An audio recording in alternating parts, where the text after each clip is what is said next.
La Sociedad Española de Radiodifusión presenta... Ser... ¡Viva la radio! Podcast. Siempre. Las 8 de Hoy por Hoy en Ser Podcast. Muy buenos días, una mañana más, un día más. La actualidad tiene la tentación de repetirse y las imágenes que ya vimos entre condenas internacionales que superaron la timidez inicial para alcanzar la contundencia sin que esa sirviera de nada, esas imágenes regresan ahora. Nuevas, pero ya viejas, fijadas en las portadas de hoy y en las de hace meses. Como la desesperación de quienes buscan bajo los escombros de edificios derruidos a sus hijos, después de que ayer Israel lanzara una nueva oleada de ataques sobre el Líbano, con el sonido de las mismas bombas en tantas circunstancias distintas. Esta chica que oyen gritar le estalla lo que parece un misil en la fachada de su edificio. Ella graba desde la azotea cuando la explosión se le precipita a no se sabe cuántos metros, los pocos pero suficientes como para salvar la vida. Y siempre, después, la misma confusión.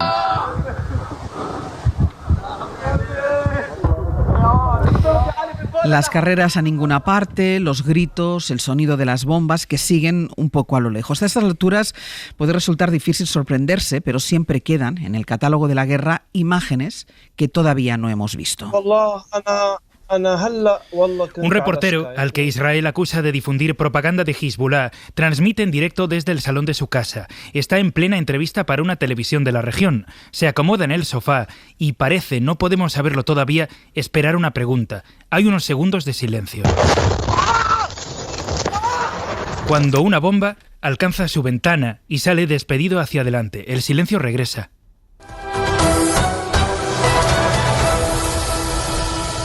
Y la televisión corta entonces la comunicación. Sergio Soto, buenos días. Hola Ángels, buenos días. Como en Gaza, el éxodo en el sur del Líbano es desde ayer masivo.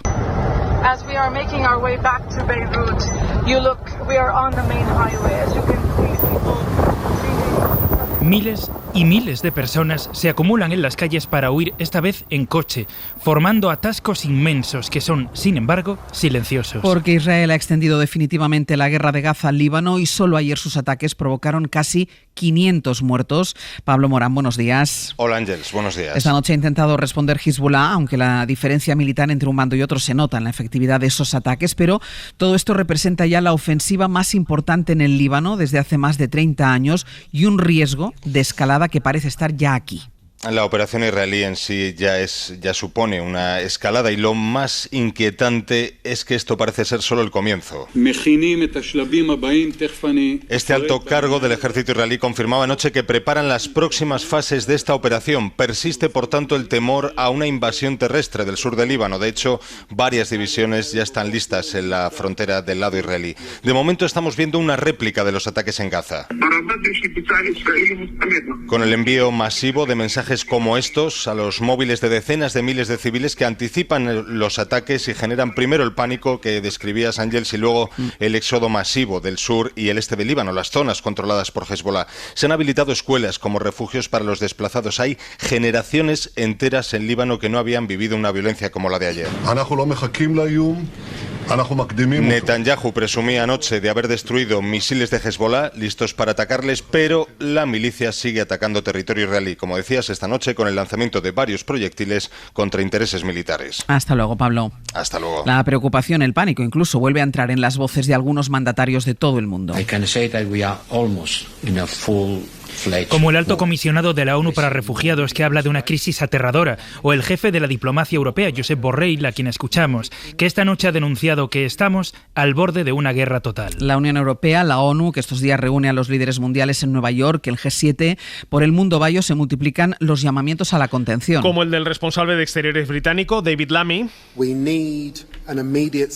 que ha vuelto a apelar a la necesidad de un alto el fuego inmediato en Líbano, el de gobiernos regionales como el de Emiratos Árabes, que advierten sobre las consecuencias no calculadas de la violencia en Oriente Próximo. También el G7, que ha emitido un comunicado esta madrugada advirtiendo del peligro de una espiral de violencia de consecuencias, dicen, inimaginables en la región. O la Casa Blanca, que reconoce que el riesgo de escalada es real. De hecho, su portavoz asegura que Joe Biden ha dado orden de reforzar la presencia militar militar estadounidense en la región para tratar de contener una situación cada vez más volátil. El gobierno de Grecia, que forma parte este año del Consejo de Seguridad de Naciones Unidas, cree que no hay presión suficiente a nivel internacional para detener a Israel. Mientras el presidente iraní, que se encuentra en Nueva York para participar en la Asamblea General de la ONU, ha condenado el terrorismo de Estado y acusa a Israel de buscar un conflicto regional que dice no beneficiaría a nadie. En Nueva York, en esa Asamblea General de la ONU, está también el presidente del gobierno español, Pedro Sánchez. Anoche, después de verse con el secretario general de Naciones Unidas, pidió a la comunidad internacional una reacción para detener lo que ocurre en el Líbano. Del respeto al derecho internacional humanitario y a la propia Carta de Naciones Unidas. España defiende y promueve estos principios con determinación y con coherencia, en todos los contextos, ya sea en Palestina, en Ucrania o en cualquier otra parte del mundo. El Ministerio de Exteriores ha explicado esta noche que confía en que el hecho de que el conflicto haya traspasado la frontera de Gaza ya con toda su crudeza sea suficiente para provocar esta vez una respuesta internacional más contundente que obligue a la contención. También ha propuesto, por cierto, el presidente del gobierno en su discurso que el próximo secretario general de la ONU sea una mujer y que se fije una alternancia de género. Hoy por hoy noticias. Ser Podcast. Pues mientras Sánchez se encuentra en Nueva York, avanzan los días hacia la votación de la senda de estabilidad, primera piedra de los presupuestos, que ya les contábamos desde hace días que afronta un camino incierto. Se vota el jueves, o esa era la previsión hasta ahora. Guillermo Lerma, enviado especial a Nueva York. Buenos días. ¿Qué tal? Buenos días, Ángel. Porque hasta ahora les podemos contar aquí en la SER que el Gobierno está buscando una fórmula para retrasar la votación en caso de que no le den los números. Es decir, que es posible que no se vote para ganar tiempo y evitar otra derrota parlamentaria, Guille. Sí, el gobierno insiste en que el plan A, la prioridad sigue siendo intentar atraer los 7 diputados de Junts para que voten a favor y permitan la aprobación de esa senda de déficit, pero fuentes del Ejecutivo confirman a la SER que a esta hora no descartan ningún escenario, tampoco el buscar la fórmula para que esa votación no se produzca el próximo jueves, sortear esa derrota y efectivamente ganar tiempo hasta armar una mayoría suficiente que dé luz verde a los objetivos de estabilidad, que son el primer paso para aprobar unos nuevos presupuestos. El de esta semana es el segundo intento que hace el Ministerio de Hacienda para superar ese trámite. Junts ya sus votos en julio al PP para tumbar la senda y el Consejo de Ministros aprobó hace 15 días una nueva, pero ahora la Moncloa no quiere forzar la celebración de esa votación en la Cámara hasta que no tenga garantías para sacarla adelante. El PSOE no concreta si lo que se plantea es la retirada del acuerdo del Consejo de Ministros, que es lo que se somete a debate y votación, pero las fuentes consultadas creen que pueden ganar tiempo y margen para la negociación con los 7 diputados del partido de Puigdemont. Hasta luego, Guille. Hasta luego. Este, nos decía Guille, es el plan B. El gobierno intenta fabricar una salida, pero no renuncia todavía, al menos el PSOE, a la posibilidad de convencer en las horas que quedan hasta el jueves a Junts y sacar adelante la votación. A Junts y al resto de socios, a los que ha empezado a dar calor después de semanas de tensiones en el bloque de investidura y mientras el PP se enfoca precisamente en buscar su división. Josué Coello, buenos días. ¿Qué tal, Ángel? Buenos días. Por ejemplo, la parte socialista del gobierno apuesta por recuperar la comisión de investigación sobre el espionaje sin autorización legal o a líderes independentistas dentro de lo que se llamó la Operación Cataluña, o aceptar debates que propone el PNV a los que hasta ahora el gobierno cerraba la puerta. Sí, en medio del debate sobre la fidelidad de los socios parlamentarios, el PSOE tendrá hoy 2 gestos simbólicos con Junts y con el PNV. De cara a los posconvergentes, hoy se va a reunir la comisión de la Operación Cataluña para darle forma al plan de trabajo. Esta comisión lleva parada desde febrero, no ha arrancado aún y, según nos dicen otros socios, les han avisado de repente de este paso. Esta comisión se creó para saber qué pasó con el espionaje de Pegasus y se acordó hace un año tras un acuerdo con Esquerra y con Junts. Y de cara al PNV, esta tarde, fuentes parlamentarias del PSOE nos confirman que van a votar a favor de la tramitación de una proposición de ley de los gelchales que pretende reforzar el control judicial del CNI y que dependa de presidencia de gobierno y no de defensa. Lo curioso es que hace casi 2 años el PSOE votó en contra de esta misma tramitación con una proposición idéntica también del PNV. Son 2 gestos, Ángels, de cariño hacia los socios en un momento de duda sobre la estabilidad parlamentaria con unas mayorías tan ajustadas. Luego seguimos, Josué, gracias. Hasta luego. Y todavía va a seguir la lluvia con nosotros, sobre todo en la mitad norte del país. Jordi Carbó, buenos días. Buenos días. La nubosidad será abundante en todo el país, pero también con muchos momentos de sol, y será en Galicia donde la lluvia caerá con más intensidad y persistencia, sobre todo en las provincias de Ourense y Pontevedra, pero también al norte de Extremadura, algunas lloviznas como en Castilla y León, y durante la tarde algunas tormentas en la mitad este de Cataluña, prácticamente en los mismos sitios que ayer. Precaución porque pueden provocar aguaceros. También al norte norte de Baleares, especialmente en la isla de Menorca. Ahora ambiente fresco, durante la tarde, en los momentos de sol, el ambiente se notará cálido.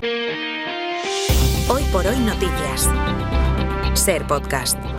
Les decía antes que el Gobierno exprime la imaginación para o bien encontrar los apoyos para la votación de la senda de estabilidad del jueves o bien para darse una prórroga empujando la votación hacia más adelante. Pero ayer todavía presionaba al PP en la intención de atraer su voto y confirmar que la senda se aprobará. El argumento ya lo saben, que si el PP la tumba, sus comunidades en las que gobierna se van a quedar sin miles de millones, aunque no parece que vaya a funcionar. Mariela Rubio, buenos días. Buenos días. Sí, Feijóo se reafirmaba ayer en su no a la senda de estabilidad y acusaba al Gobierno de amenazar en balde a los presidentes autonómicos del PP. Es todo tan demencial que el mismo gobierno que dice que no aprobar los presupuestos no es ningún drama, amenaza a los presidentes autonómicos con pérdidas multimillonarias si no se aprueban. Y es todo tan demencial que el presidente, que afirma sin parar que hay legislatura para rato, manda una delegación a Suiza para rogarle a Puigdemont que no dé por finalizada la legislatura. Feijóo decía esto ante sus varones en una jornada en la que Génova insistía en que traer el mismo techo de gasto que en julio y pretender un voto distinto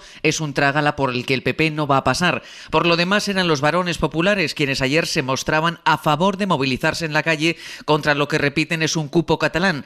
Hay motivos más que suficientes, decían Carlos Mazón o López Miras. Si por perdonar injustamente a unos cuantos hemos explicado claramente en la calle la injusticia que eso signifique, imagínase cuando se trata de la financiación. Son motivos más que suficientes para que la gente desde luego exprese en la calle su rechazo. Sin embargo, Génova enfría la posibilidad de movilizaciones, al menos en el corto plazo. Explican que ante un texto que todavía se desconoce, sería precipitado.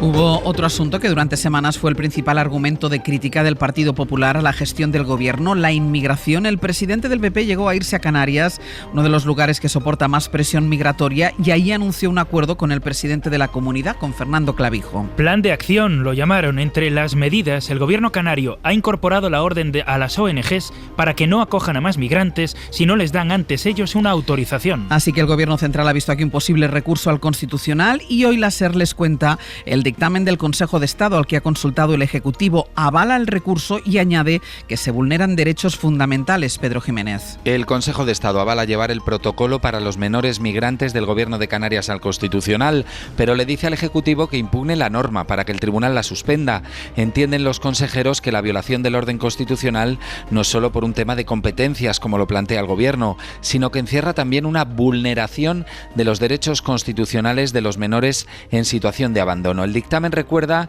la obligación de las comunidades a las que llegan estos menores de darles atención y protección inmediata y echa por tierra los argumentos del Gobierno de Clavijo cuando dice que las dificultades en la identificación y determinación de edad de los migrantes y la saturación de los centros de acogida no justifican el rechazo ni el retraso en su atención. El Consejo de Estado avala la vía judicial, pero advierte de que esto no soluciona el problema. Se necesita la cooperación del Estado y las comunidades a través de los mecanismos oportunos. En Estados Unidos, el hombre detenido por el segundo intento de asesinato contra Donald Trump ha reconocido en una nota que sí quería matar al expresidente. Lo escribió de su puño y letra después de fallar en su intento. Es más, en esa nota ofrecía $150.000 a quien pudiera completar el asesinato por él. Corresponsal en Washington, Sara Canals. Una carta manuscrita y que arranca con la siguiente frase: esto ha sido un intento de asesinato contra Donald Trump. Acto seguido argumenta que ha fallado y ruega a otra persona terminar el trabajo ofreciéndole $150.000 por ello. En ella también critica la política exterior del expresidente, denunciando, por ejemplo, que lidió con Irán con un comportamiento propio de un niño y que precisamente por eso ahora Oriente Próximo se desmorona. Es una carta que estaba dentro de una caja que este sospechoso supuestamente le había dejado hace meses a un vecino. En ella también había munición y esta persona asegura que la abrió y la entregó a las autoridades tras ver las noticias hace una semana.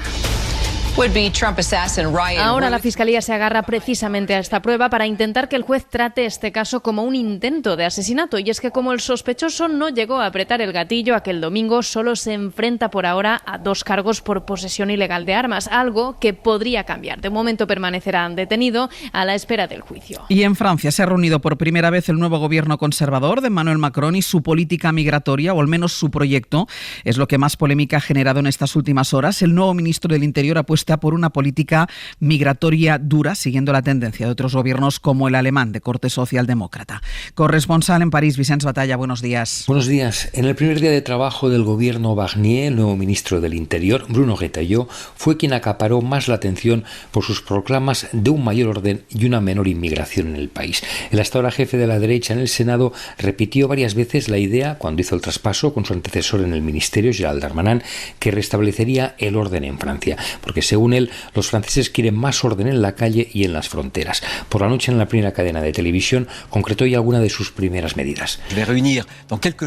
En unos días reuniré a los 10 prefectos de los 10 departamentos donde hay un mayor desorden inmigratorio para pedirles que expulsen más y regularicen menos, avanzó Retailleau, quien considera que Francia es un país demasiado atractivo a nivel social que favorece la entrada de la inmigración irregular. En ese sentido, se dijo partidario de una alianza con otros países para endurecer los textos europeos. Este ministro, que roza las tesis de la ultraderechista Marine Le Pen, estaba sentado por la tarde a la izquierda del presidente Macron en el primer Consejo de Ministros. Sin orden del día, el verdadero programa de Michel Barnier se conocerá el próximo 1 de octubre, cuando haga su declaración de política general en la Asamblea Nacional. Y en 10 minutos llega el análisis en El Abierto. Hoy con Mariola Urrea, Eduardo Madina y Cristina de la Hoz. Para no perderte ningún episodio, síguenos en la aplicación o la web de la SER, Podium Podcast o tu plataforma de audio favorita.